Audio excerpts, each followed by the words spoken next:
Avez-vous déjà remarqué que l'Écriture enregistre en détail la durée de vie d'Adam? Tous les jours d'Adam furent de 930 ans, puis il mourut. Pourtant, elle reste complètement silencieuse sur le moment où Ève, celle qu'on appelle la mère de tous les vivants, a quitté ce monde.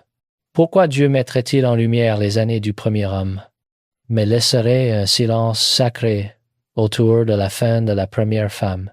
Ce silence n'est pas aléatoire. Il nous invite à nous pencher plus près et à écouter un message caché sur la vie, la mort et le plan de rédemption tissé entre les lignes. Si cet engagement audacieux et sans faille avec l'Écriture parle à votre esprit, si vous appréciez un enseignement qui honore l'histoire des Noirs, reconnaît notre douleur et proclame notre espérance, allez-y et abonnez-vous à cette chaîne maintenant. Et pendant que vous écoutez, si cette parole résonne en vous, cliquez sur j'aime et écrivez 77 dans les commentaires. Un 7 pour l'achèvement parfait de Dieu et un autre comme signe de votre foi qu'il finira ce qu'il a commencé dans votre vie. Maintenant, les yeux ouverts et le cœur affamé, revenons ensemble au jardin et laissons la parole parler. La Genèse ne s'ouvre pas avec un concept ou un débat, elle s'ouvre avec une action, avec un souffle se déplaçant de Dieu vers l'homme. L'Écriture dit: « Alors le Seigneur Dieu forma l'homme de la poussière du sol et souffla dans ses narines le souffle de vie. Et l'homme devint un être vivant. » Le nom même d'Adam est lié à Adama, le sol.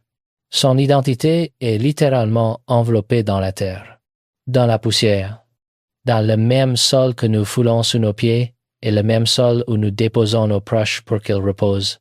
Dieu se penche dans ce matériau bas et ordinaire et façonne un corps humain, puis se penche encore plus près et libère son propre souffle dans ce cadre. Le premier homme n'est pas né du pouvoir ou du statut, mais de la poussière et du souffle divin. Pour beaucoup d'entre nous dans la communauté noire, cela touche un endroit sensible parce que nous savons ce que c'est que d'être traité comme de la saleté, d'avoir nos corps travaillés comme des champs, d'être enterrés dans des systèmes qui ont essayé de nous effacer et pourtant, tout comme au commencement, Dieu continue de se pencher dans ce que le monde appelle sans valeur, respirant la vie là où d'autres ne voient que du déchet, élevant un peuple que le monde a compté dehors pour montrer sa gloire. Mais dans cette belle histoire de création, Dieu prononce une parole surprenante. Il n'est pas bon que l'homme soit seul. Je lui ferai une aide qui lui corresponde. Genèse 2, 1-8. Jusqu'à ce point, tout ce que Dieu a fait était appelé bon ou très bon. Pourtant, ici, il marque une chose comme pas bonne à un être humain dans l'isolement. Alors le Seigneur fait tomber Adam dans un sommeil profond, ouvre son côté, et à partir d'une côte et de chair, façonne une femme. Le texte dit « Et la côte que le Seigneur Dieu avait prise de l'homme, il en fit une femme et l'amena à l'homme. » Quand Adam se réveille et la voit, il ne donne pas une définition sèche. Il crie de reconnaissance, « Celle-ci, en fin et os de mes os et chair de ma chair, elle sera appelée femme parce qu'elle a été prise de l'homme. » Adam est formé de poussière, nous rappelant la fragilité et la mortalité. Ève est formée d'os et de chair, parlant d'unité, d'intimité et de relation. Il s'élève du sol. Elle est tirée de son côté. Avant que le péché n'entre jamais dans l'histoire, Dieu avait déjà donné à Adam un lieu et un but. La Bible dit que Dieu planta un jardin en Éden et y mit Adam pour le cultiver et le garder. Cela signifie que le travail n'était pas une malédiction, c'était un cadeau. Prendre soin du jardin, gérer la création, veiller sur ce que Dieu a fait, c'était l'affectation d'Adam. Et c'était bon, il n'y avait pas de stress, pas de frustration, pas d'exploitation, juste un travail significatif dans une relation parfaite avec Dieu. Au milieu de cette paix, Dieu donna à Adam un commandement clair, non pas pour le piéger, mais pour le protéger. Dieu dit, « Tu peux certainement manger de tous les arbres du jardin, mais de l'arbre de la connaissance du bien et du mal, tu ne mangeras pas, car le jour où tu en mangeras, tu mourras certainement. » Si nous ralentissons, nous pouvons voir le schéma dans ce que Dieu dit. D'abord, il offre l'abondance. Adam peut manger de chaque arbre. Ensuite, il fixe une limite claire. Il y a un arbre dont il ne doit pas manger. Enfin, il avertit d'une conséquence sérieuse. S'il désobéit, il mourra certainement. La Genèse 3 commence par un murmure de nouvelles voix dans le jardin. Le texte dit « Or, le serpent était plus rusé que tous les autres animaux des champs que le Seigneur Dieu avait fait. » Il dit à la femme, Dieu a-t-il vraiment dit, « Vous ne mangerez d'aucun arbre du jardin. » Le serpent ne s'avance pas avec une rébellion ouverte ou un mal évident. Il commence par une question, une torsion. Il ne nie pas Dieu directement au début. Il déforme ce que Dieu a dit en demandant « Dieu a-t-il vraiment dit ?» et en ajoutant « aucun arbre ». Il transforme la générosité de Dieu en quelque chose qui ressemble à une restriction sévère, comme si Dieu leur avait interdit tout au lieu de leur donner presque tout. Ève lui répond et sa réponse montre qu'elle connaît ce que Dieu a commandé.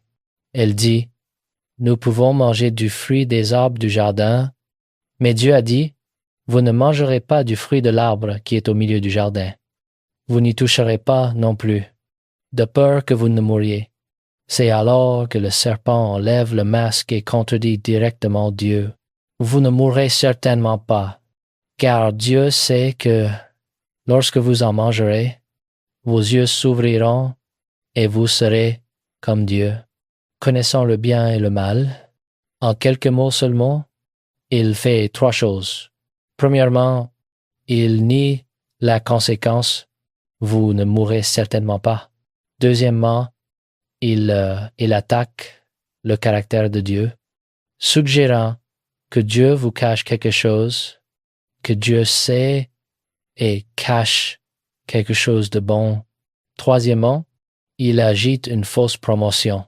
Vous serez comme Dieu, comme si la vraie liberté signifiait se séparer de Dieu et être en charge vous-même. Ce sont les mêmes vieux mensonges que nous entendons encore aujourd'hui sous différentes formes. Ce n'est pas si grave. Dieu ne veut tout simplement pas que vous profitiez de votre vie. Vous savez ce qui est le mieux pour vous, pas Dieu. Puis vient le tournant. La Bible dit alors, quand la femme vit que l'arbre était bon à manger, qu'il était agréable à regarder et que l'arbre était désirable pour rendre sage, elle prit de son fruit et en mangea. Et elle en donna aussi à son mari qui était avec elle et il en mangea. La tentation se déplace étape par étape. L'arbre semble bon à manger et désir physique. Il est agréable aux yeux, désir émotionnel et esthétique. Il semble capable de rendre sage orgueil intellectuel et spirituel. Son cœur, ses sens et son esprit sont tous attirés. Elle tend la main, prend le fruit et mange. Mais le verset ne s'arrête pas là. Il ajoute tranquillement, et elle en donna aussi à son mari qui était avec elle et il en mangea. Beaucoup d'entre nous ont appris une version de cette histoire où Ève s'éloigne seule, se fait tromper, et revient plus tard pour entraîner Adam dans le péché. Mais le texte précise que Adam est juste là avec elle. Il entend, il voit, et il ne dit rien. Il n'intervient pas. Il ne corrige pas la torsion du serpent des paroles de Dieu. Il ne couvre pas sa femme, ne protège pas, n'intervient pas. Il prend simplement et mange. Au moment où il mange, tout change. La Genèse dit, « Alors les yeux des deux s'ouvrirent, et ils surent qu'ils étaient nus. » Mais souvenez-vous, ils étaient nus avant cela, avant le péché. La nudité signifiait l'innocence. L'ouverture et la sécurité. Il n'y avait rien à cacher et rien à craindre. Maintenant, avec leurs yeux ouverts, ils voient les mêmes corps avec des cœurs différents. Et soudain, la nudité se sent dangereuse. Elle ne parle plus de liberté. Elle annonce la honte. Leur premier instinct n'est pas de confesser, pas de courir vers Dieu, mais de gérer le problème eux-mêmes. Ils cousirent des feuilles de figuier ensemble et se firent des peignes. Puis ils entendirent le son du Seigneur Dieu marchant dans le jardin à la fraîcheur du jour. Et l'homme et sa femme se cachèrent de la présence du Seigneur Dieu. Le Dieu dont la présence apportait autrefois joie et paix se sent maintenant comme une menace. La même voix qui les a formés les expose maintenant. Ils fuient le seul qui peut vraiment les aider. Dieu appelle. Où es-tu? Il les invite à faire face à ce qui s'est passé, à reconnaître à quel point ils sont tombés. Adam répond, j'ai entendu le son de ta voix dans le jardin et j'ai eu peur parce que j'étais nu et je me suis caché. Dieu dit, qui t'a dit que tu étais nu? As-tu mangé de l'arbre dont je t'avais ordonné de ne pas manger? Et maintenant, nous voyons la deuxième chute. Adam ne confesse pas. Il accuse. Il dit, la femme que tu as mise avec moi, elle m'a donné du fruit de l'arbre et j'ai mangé. Il rejette la responsabilité 2 fois. D'abord sur Dieu, la femme que tu as mise avec moi. Ensuite sur Ève, elle m'a donné. Quand Dieu se tourne vers Ève, elle fait la même chose. Le serpent m'a trompé et j'ai mangé. Le péché ne reste jamais seul. Il apporte le mensonge, le blâme, la honte et la division.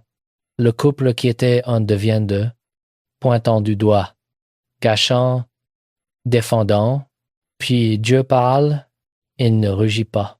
Il prononce ce qui doit être dit. Ô serpent, parce que tu as fait cela, tu es maudit. Sur ton ventre, tu ramperas, et tu mangeras de la poussière tous les jours de ta vie. À la femme, j'augmenterai grandement ta douleur dans l'enfantement. C'est dans la douleur que tu enfanteras des enfants. Ton désir sera pour ton mari, et il dominera sur toi. À Adam, parce que tu as écouté la voix de ta femme et que tu as mangé de l'arbre. Maudit est le sol à cause de toi. C'est dans la peine que tu en mangeras tous les jours de ta vie. À la sueur de ton visage, tu mangeras du pain jusqu'à ce que tu retournes au sol, car c'est de lui que tu as été pris, car tu es poussière, et tu retourneras à la poussière. Mais écoutez attentivement, même dans ces paroles de jugement, nous pouvons entendre les échos de la miséricorde. Dieu ne les détruit pas sur place. Il ne les anéantit pas. Au lieu de cela, il redéfinit les frontières de leur existence.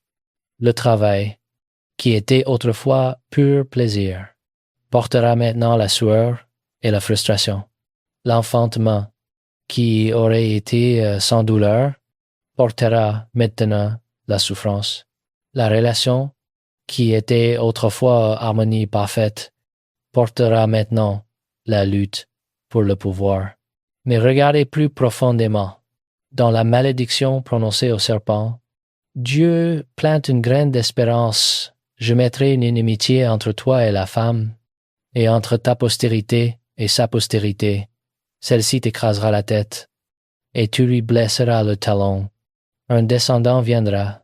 Un enfant de la femme écrasera la tête du serpent. Cette promesse traverse les siècles. Elle résonne à travers les prophètes.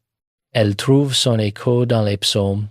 Et elle culmine dans les paroles de Jésus lui-même.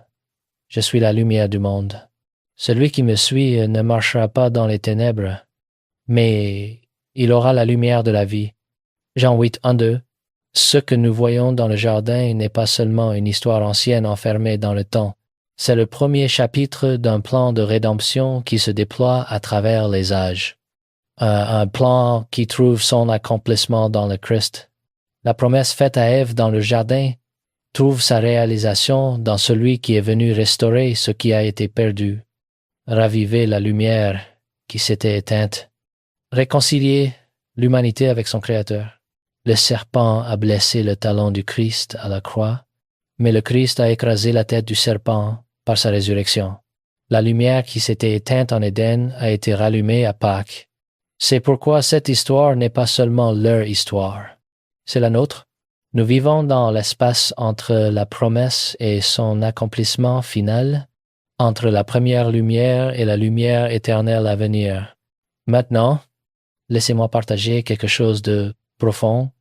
Il y a quelques années, lors d'une recherche sur les traditions anciennes, j'ai découvert un passage remarquable dans les textes éthiopiens.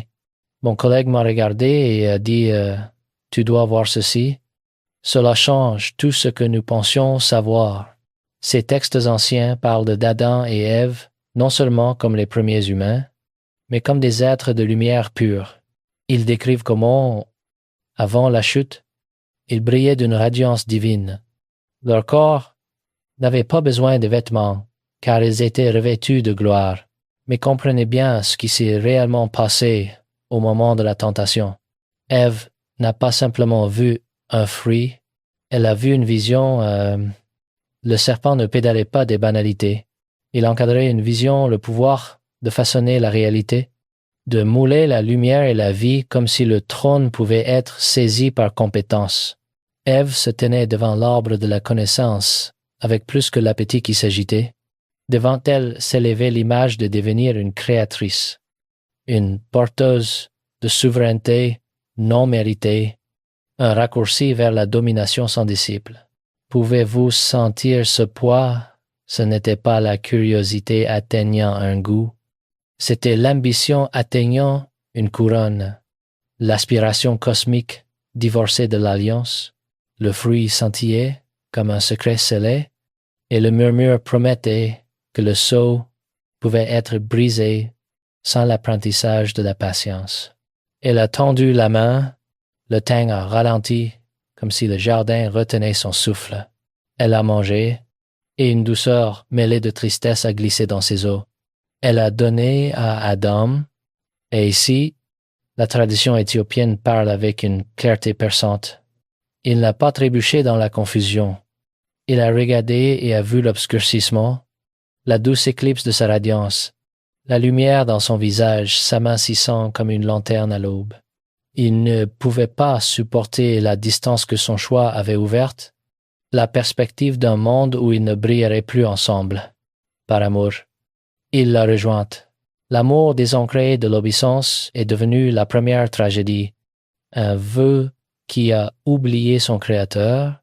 En un instant, le feu cristallin dans leurs yeux a vacillé. La braise de présence qui illuminait autrefois leur regard s'est retirée derrière un voile. Ils ont goûté un nouvel élément, les ténèbres, non pas pressant de l'extérieur, mais suintant de l'intérieur. La tradition éthiopienne explique que quand ils ont péché, ce n'était pas simplement qu'ils ont désobéi. Quelque chose de cosmique s'est brisé. Imaginez cela. Avant la chute, Adam et Ève ne vivaient pas dans un jardin ordinaire. Ils se tenaient sur une montagne de lumière, une élévation spirituelle où le ciel et la terre se rencontraient sans couture. Leur corps ne portait pas de vêtements car ils étaient vêtus de gloire, enveloppés dans la radiance même de Dieu. Leurs yeux ne voyaient pas simplement les surfaces. Ils percevaient les essences, ils lisaient la musique des étoiles, comprenaient le langage des animaux, voyaient les anges monter et descendre. L'air lui-même était différent, saturé de présence, vibrant, avec des harmonies que nous n'avons plus d'oreilles pour entendre, mais ce privilège portait une responsabilité. L'arbre de la connaissance n'était pas simplement un test arbitraire, c'était une frontière, un seuil entre l'enfance et la maturité, entre la sagesse reçue et la sagesse saisie. Dieu les invitait à grandir dans la connaissance par l'obéissance, à travers le temps, à travers la confiance, Le serpent a vendu un mensonge enveloppé dans la vérité, vous pouvez être comme Dieu, mais il a laissé de côté le détail crucial sans Dieu. Cette tentative se termine en cendres. Quand ils ont péché, ce n'était pas simplement qu'ils ont désobéi, ils ont perdu la lumière, le feu cristallin dans leurs yeux s'est éteint, l'éclat de la présence qui illuminait autrefois leur regard s'est retiré derrière un voile. Ils ont goûté un nouvel élément, les ténèbres, non pas pressant de l'extérieur, mais sointant de l'intérieur. La création a ressenti le tremblement. Des rivières de lumière se sont épaissies en eau. Les fleurs ont fermé leur bouche et gardé leur musique. Les animaux ont perdu leur orientation et se sont installés dans une chair ombragée. Le sol, autrefois clair comme du verre, est devenu lourd sous les pieds. La proximité du ciel a reculé, non pas absente, mais plus facile d'accès. Pour la première fois, ils se regardèrent et ne virent que des surfaces. L'éclat de l'âme ne montait plus à leurs yeux. C'est pourquoi ils se sentaient nus, non pas par manque de tissu, mais par manque de gloire. La couverture qui avait été un cadeau devint un souvenir. Ils se précipitèrent pour des feuilles, non pas pour cacher la peau, mais pour cacher la douleur de perdre la lumière. Et quand la présence s'est approchée dans la fraîcheur du soir, les pas sonnant toujours comme de la musique, ils ont fui, non pas parce que Dieu avait changé, mais parce qu'ils avaient perdu la capacité de contempler. Écoutez ce qui s'est passé ensuite. Dieu ne tempête pas. Il ne rougit pas avec la vengeance que nous attendions peu être. Il appelle avec une question douce mais déchirante. Où es-tu? Ce n'est pas une question d'information. Dieu sait exactement où il se cache. C'est une question de révélation. Une invitation à reconnaître leur propre état. Où êtes-vous par rapport à l'endroit où vous devriez être?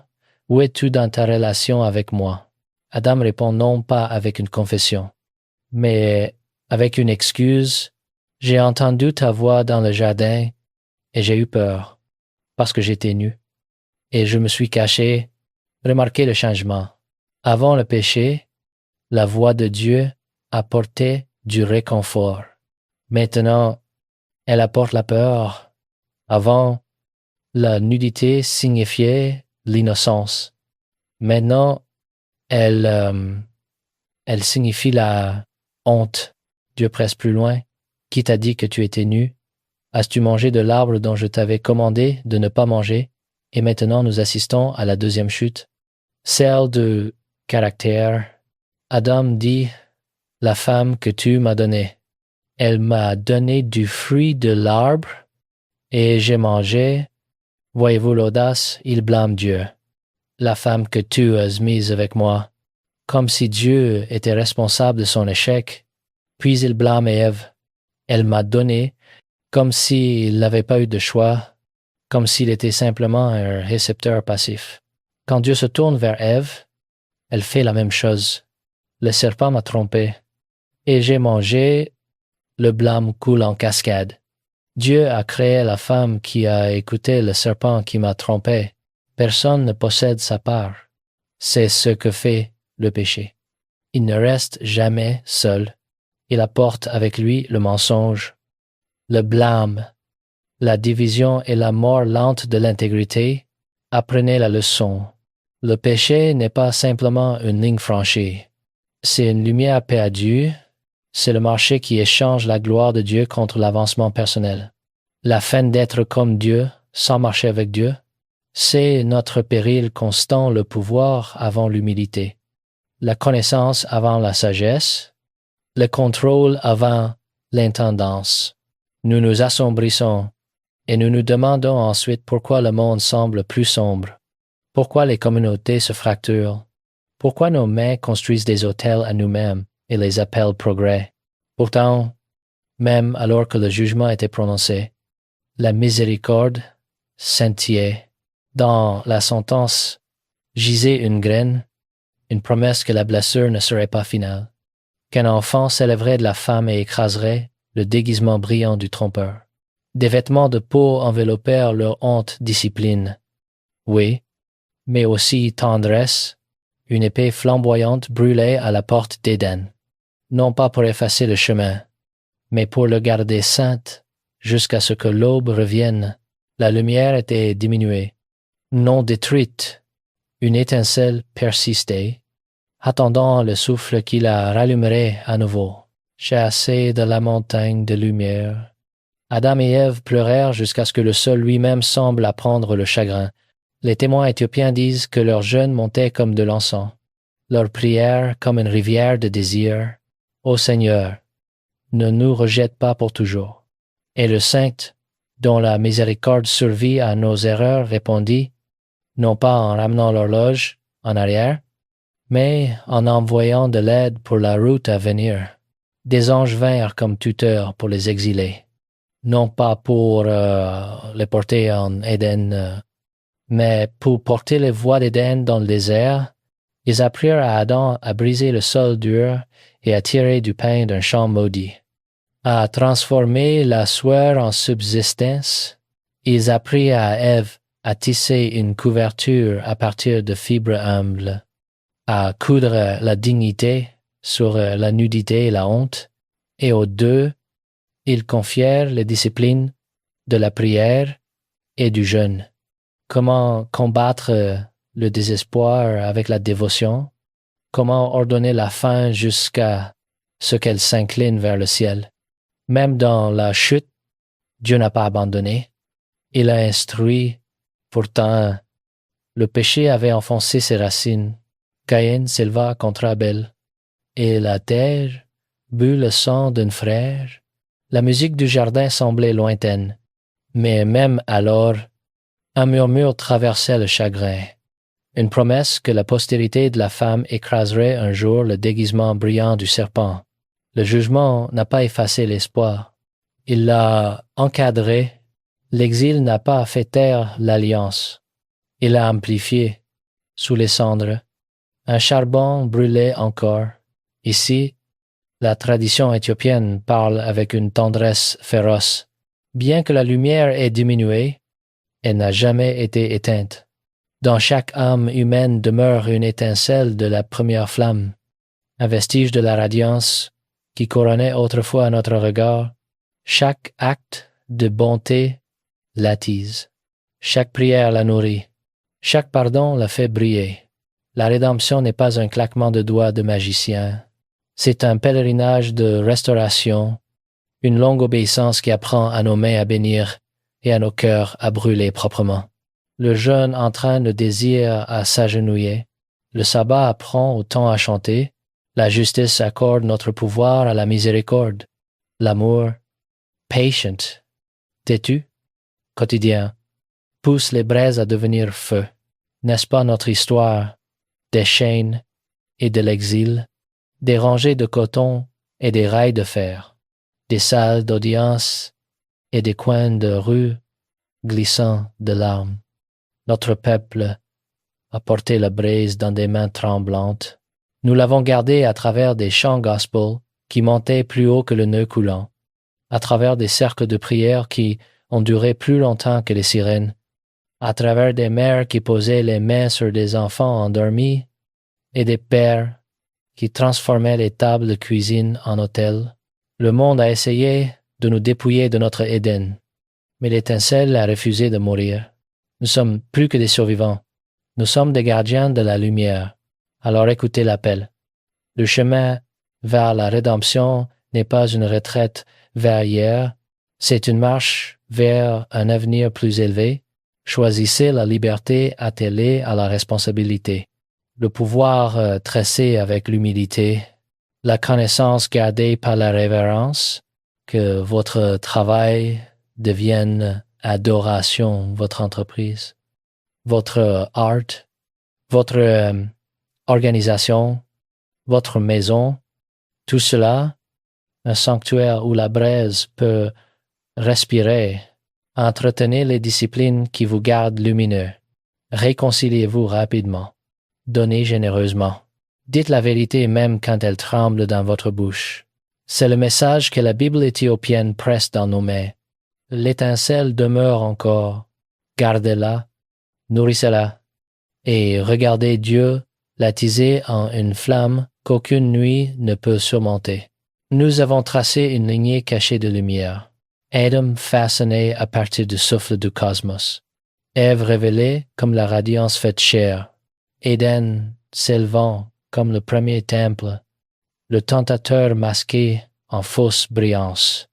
La chute comme l'atténuation de notre feu intérieur et la rédemption comme le long rallumage de cette flamme. C'est plus qu'un souvenir. C'est un mandat.